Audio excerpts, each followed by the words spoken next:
Hello, everyone. Welcome to Mundo de Pilar-Aymara, Rosalia TV, again to speak about what is happening in Scotland. And today I have the pleasure to be with an SNP MP, a Trade Committee Chair in Westminster for Nahil and Anir, the Western Isles, Kimarahashe Angus Brendan MacNeil. Es Duolingo, you know. Irish, Gaelic, Berla, that. Okay. Thank you for spending your time and joining me today, okay? Because there's a lot of things happening in Scotland, and I'm being interviewing people from different organizations, parties, etc. So I was very curious about your vision about what is happening in the future of Scotland, okay? So my first question, of course, is what's your take on the strategy of the Scottish government of going to the UK Supreme Court and the result of that now? Yeah, well, I mean, I think it's something that could have happened any time in the last 4 to 5 to 6 years, perhaps, to establish.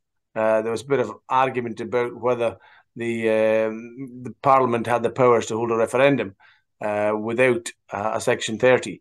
And the Parliament spent its entire last term doing just nothing about that other than laying draft independence bills or draft referendum bills. There's a couple of those. Every time the members got restless, the Scottish government and the SNP leadership sent in a draft referendum bill, which, as we can see now, is a complete waste of time because nothing happened with any of those draft referendum bills in the Parliament from 2016 to 2021. And then in this Parliament from 2021, we were told we were certainly being the SNP leadership, and the leader, Nicola Sturgeon, told us no ifs, no buts. We were having a referendum on the 19th of October. And then she went to the Supreme Court to see if she could have one. Without legislating, she took herself to the Supreme Court, and the Supreme Court decided against it because the Supreme Court said that if the devolved Parliament was to pass some legislation, and although the vote would have no referendum would have much legal weight anyway, but what it does have is moral authority. The word authority was there, and it would force the Westminster government to take some actions on a reserved issue because of the authority of people speaking at the ballot box. So, you know, it was good it went there. It'd been better if it'd gone there after legislation. It's good to have the answer anyway. And the answer is, as predicted for 3 or 4 years by some of us, that you couldn't have a referendum unless you had Westminster agreeing, and Westminster is not going to agree when it looks like Westminster's going to lose and Scotland's going to win. And an election will have to be used. So now the people who are telling me for 3 to 4 years that it was a silly idea, it was a daft idea, it was an incredibly daft idea, it was something I got from the very top. Now it has to be used because there's nothing else available. Now the battle is to use which election. And there's people who are just as certain that there couldn't be, that we had to use a referendum and there would be a referendum, are now already prejudging which election we should use. And I think we shouldn't. We should have a debate about it, and we should leave that to the members to decide on the basis of good, solid argument. So, I mean, and a final point I would just maybe add in there is that even some people are talking about, you know, would Westminster recognise it? And so all matter for them at the top of the Scottish government to comment on it, something for the likes of Rishi Sunak. Well, Rishi Sunak won't be in place if we leave it to Westminster. The Tories are out. You have to address these questions to Keir Starmer. So the one thing is there's not a lot of detailed strategic thinking been happening. I'm being very critical here, but I'm being absolutely honest with you as well, as the way I see it. And, you know, where we should be having debates, we haven't had debates. Hopefully that will change and people have learned. Yes, I've been following all the debates in Westminster, of course, and the SNP in Westminster has had very recently a change of leadership, and with Stephen Flynn replacing Ian Blackford. But does this mean a change in the strategy and a push for independence of same old? But because 2 days ago we were watching an amendment or a debate about an amendment to change the Scotland Act that failed again. It failed hugely. It failed by 223 votes. There's nothing we can do in Holyrood that would fail by that amount. I mean, it was going nowhere in the beginning. I mean, the idea amend the Scotland Act and take control of the order paper. I know Stephen Flynn, the new leader, didn't speak in that debate, so perhaps says what he thought of that. I'm not sure. I haven't spoken to him about it. But you clearly, I mean, the referendum issue is dead. It's dead, dead, dead. It's as dead as the deadest parrot ever was in the Monty Python program. So it's about elections now. And I think some people are taking a bit of time in the 3.5 weeks to catch up with what really the Supreme Court has said. And, you know, there's no way of getting a referendum now, especially now. I mean, you could have legislated for one and then dared the Supreme Court to strike it down. That would have left the UK Supreme Court in an even worse situation in the UK establishment. Remember, the UK Supreme Court's a creation of the UK government. The Scottish Government asked the Supreme Court, created by the UK government, to view legislation of the UK Parliament's, the Scotland Act 1998. We could have gone there after legislating and dared the Supreme Court to take on the democracy. You know, we see that Supreme Courts in various countries, most notably the United States, aren't sort of blank machines that sort of make decisions. They're living organisms with living people who will inevitably have biases. And, you know, I think, however, the Supreme Court's ruling is very useful in paragraphs 74 to 81 because it says of the power of the ballot box. So what the Supreme Court did was prevent the question being asked because they were afraid what the answer, the results of the answer would be. But the thing they didn't seem to think about at all was that question being asked at an election. And anyway, no court can stop an election. And nobody can stop you at a free and fair election asking the people any question. So we just have to use elections. The same ballot boxes, the same physical infrastructure as you'd have at a referendum will be used at an election. And, you know, we have ourselves going that way inevitably. But yeah, I mean, I think the idea of changing the Scotland Act at Westminster was a forlorn hope of seeming to be doing something. You know, the building might be burning, but we were throwing a cup of water in the general direction of the fire, just to look active.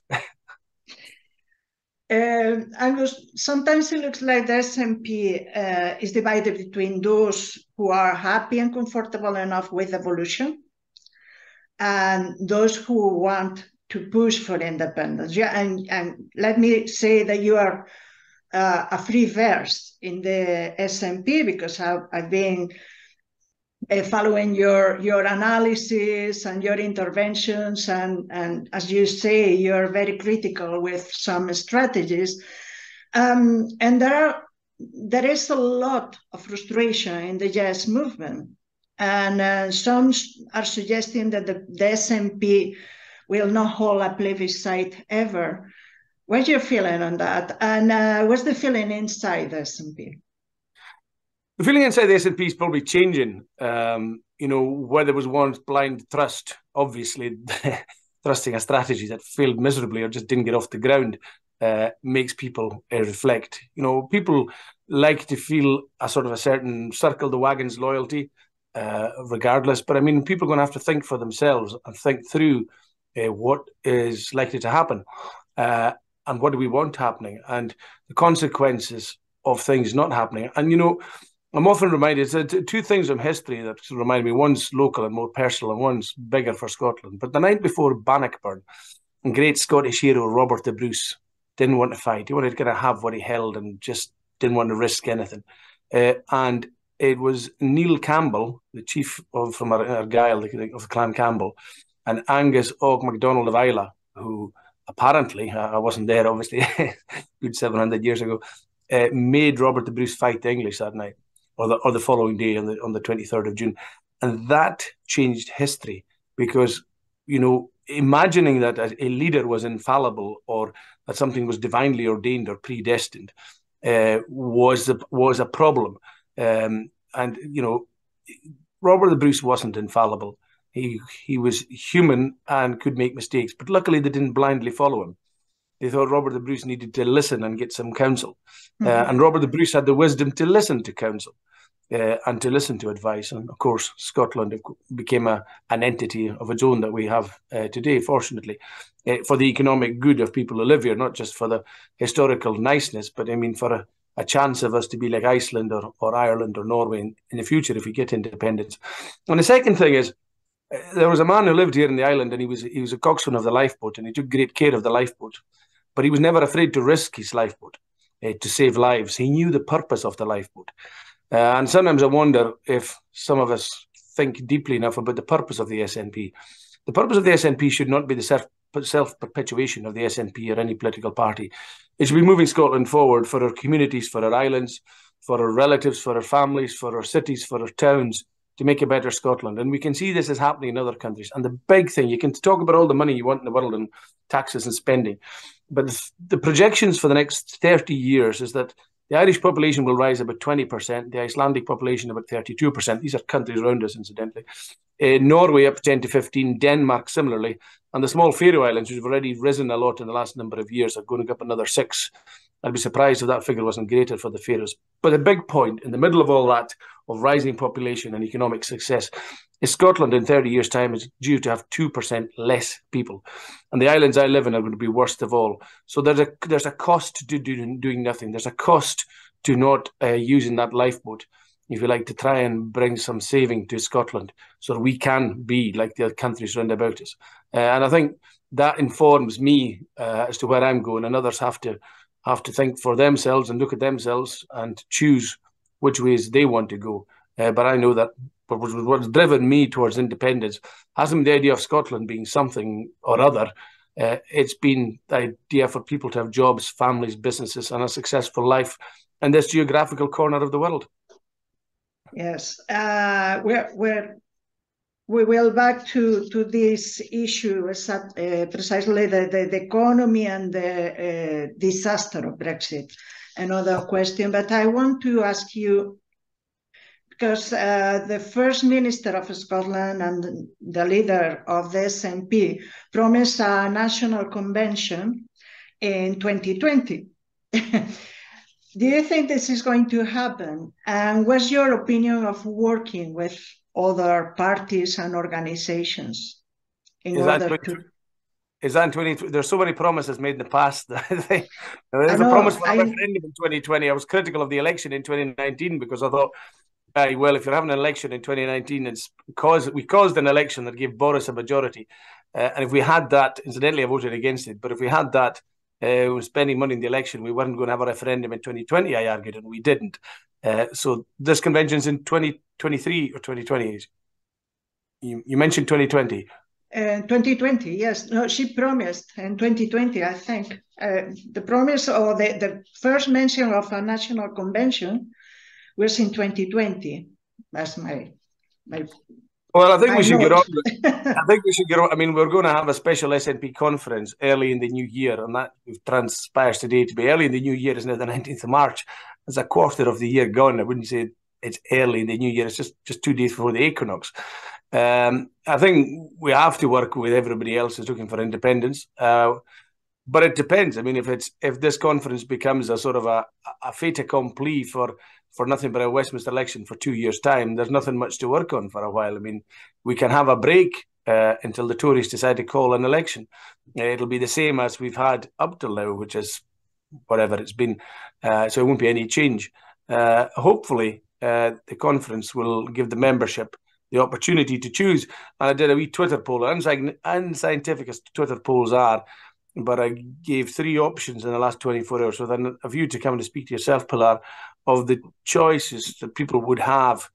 An early Holyrood election in 23, the Westminster one, whenever it's called, in 24 or early 25, or the next scheduled Holyrood one in 2026.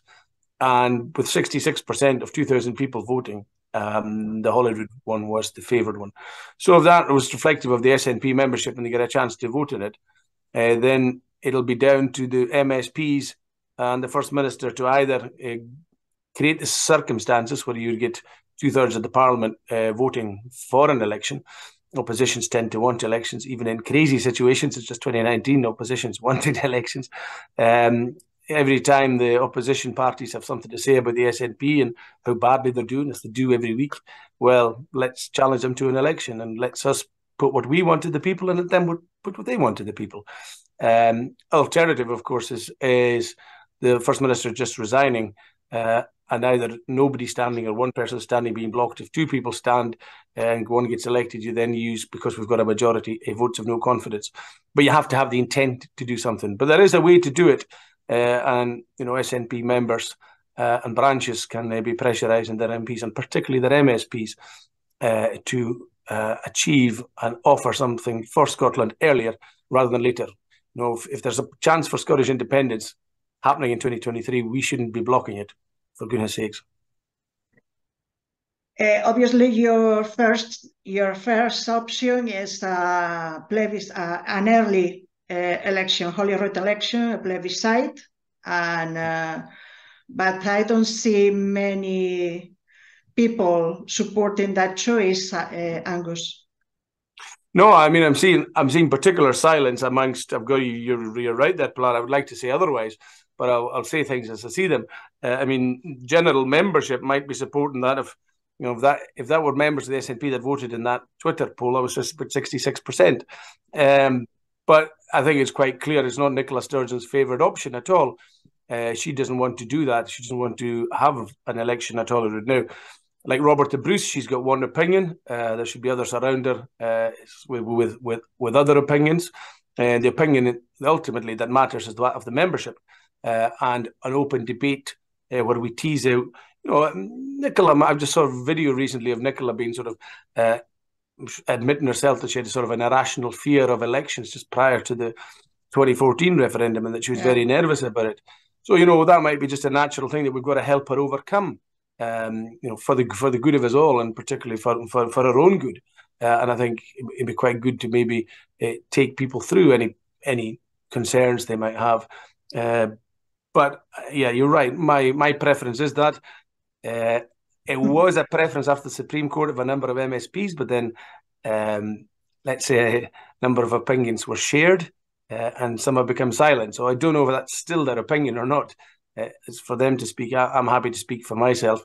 I'll not put words in their mouths. If they choose to remain silent, they choose to remain silent at the moment. But I would remind SNP members that MPs and MSPs are there due to the membership. And it's up to the membership if they want Scotland to be independent earlier, sooner rather than later, or if they want Scotland to go through another 2 years of mismanagement by the Tories. The choice is theirs. Yeah, well, 2 days ago, the president of Spain, Pedro Sánchez, because I was commenting on the similarities of the Catalan case from Galicia. I'm following both the Catalan and the Scottish cases, and the chilling effect. The chilling effect is promising and never delivering. No? And I see with a lot of deception and frustration that Scotland is doing the same as the Catalan parties, and I see there are a lot of sadness and many people are losing hope with independence, no? And it's concerning. It's really concerning from my point of view, no? Yeah. As a trade committee chair, because it's important that you pointed at the serious situation of Scotland, especially after the disaster of Brexit, and you say that independence is urgent for Scotland and this can wait.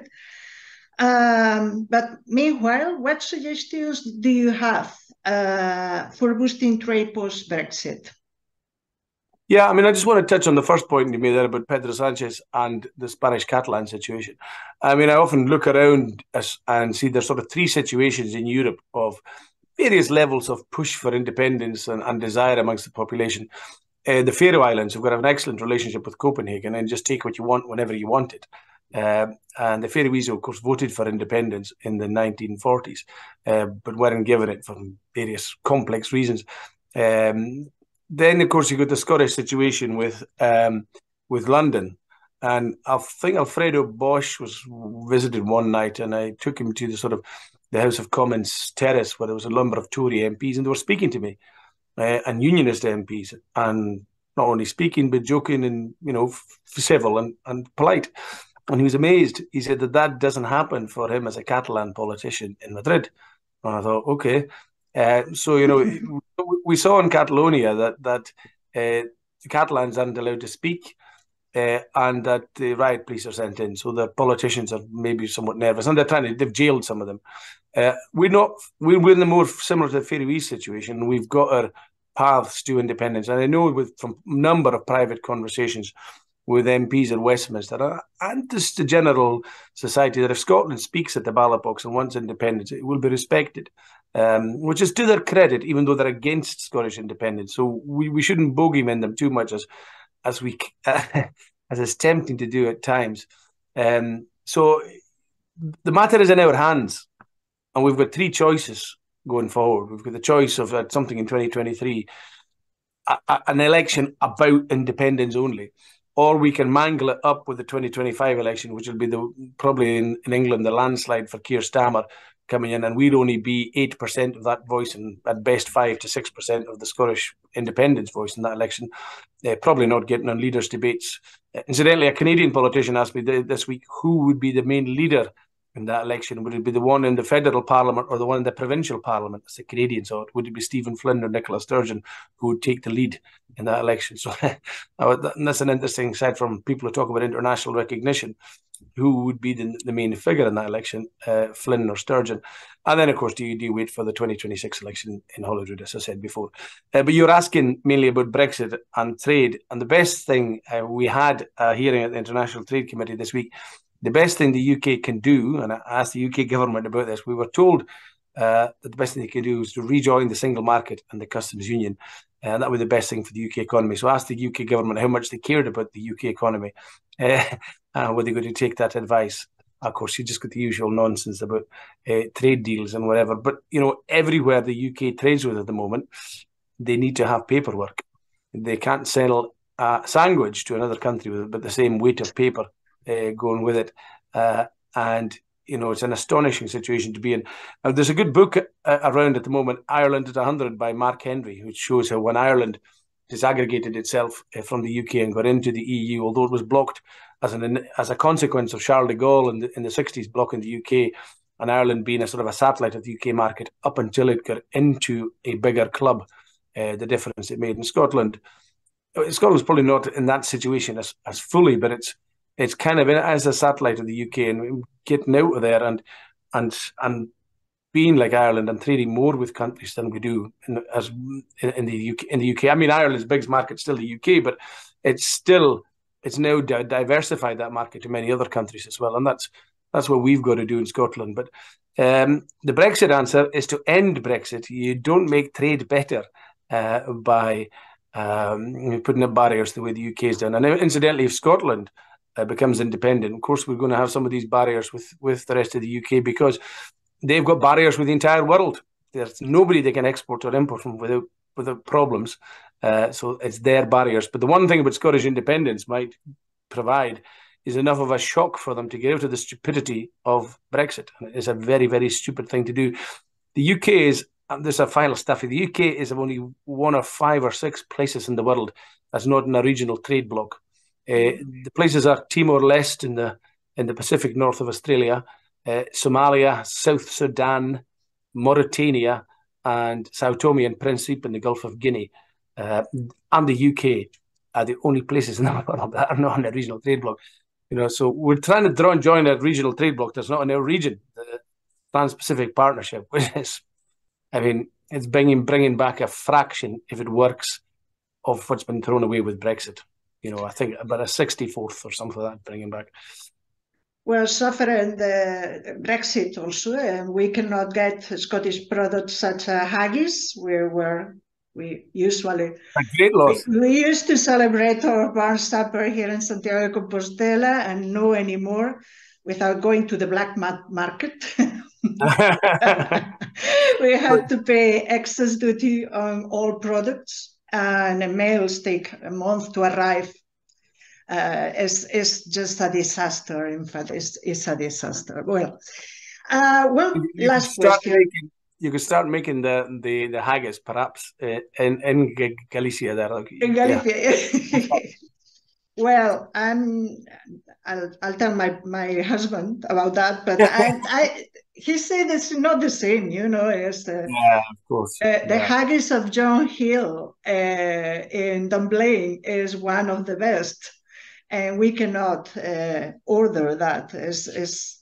It's awful. And Okay. that's another example of, it's large and small, the examples of why we should be independent and decide to do what we want to do. That if they affect people in small ways and big ways, and that's why we should take charge sooner rather than later of our own destiny rather than sit around. And there's another piece of nonsense I hear from some of my colleagues.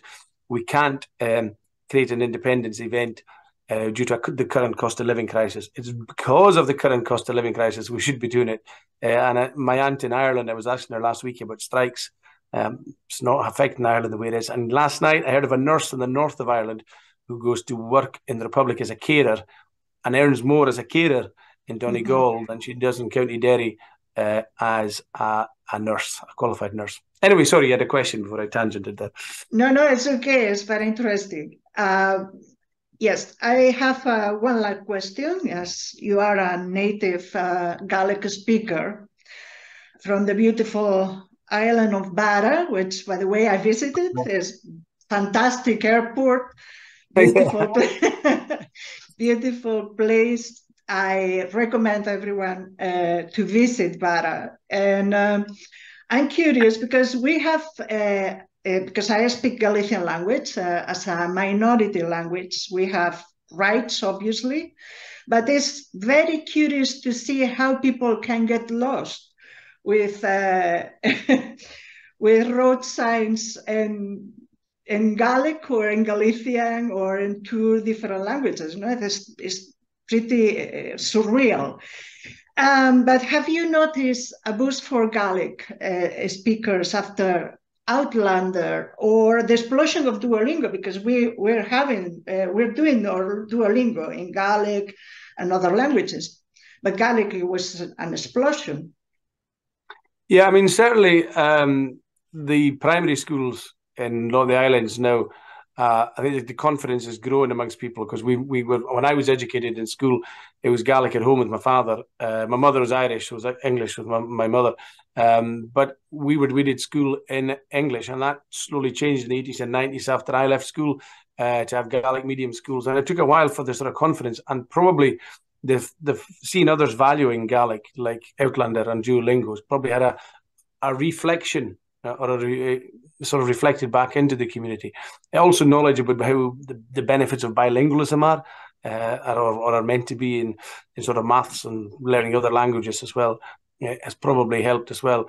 But yeah, you do come across the sort of the strange political type who can't cope with bilingual road signs and is unaware that there's a particular colour for them, so they won't have to read that colour. It's either, I think it's white for them and yellow for Gaelic speakers, if you want. It's not a great difficulty, but some people manage to get lost. And yeah, sometimes in Gaelic and English, there's not much similarity between the names at all. And certainly the orthography or the spelling of the language is very different and the rules are very different, which somehow... But maybe they're trying to learn Gaelic on roundabouts. So I'm thinking of, what's her name, Deans.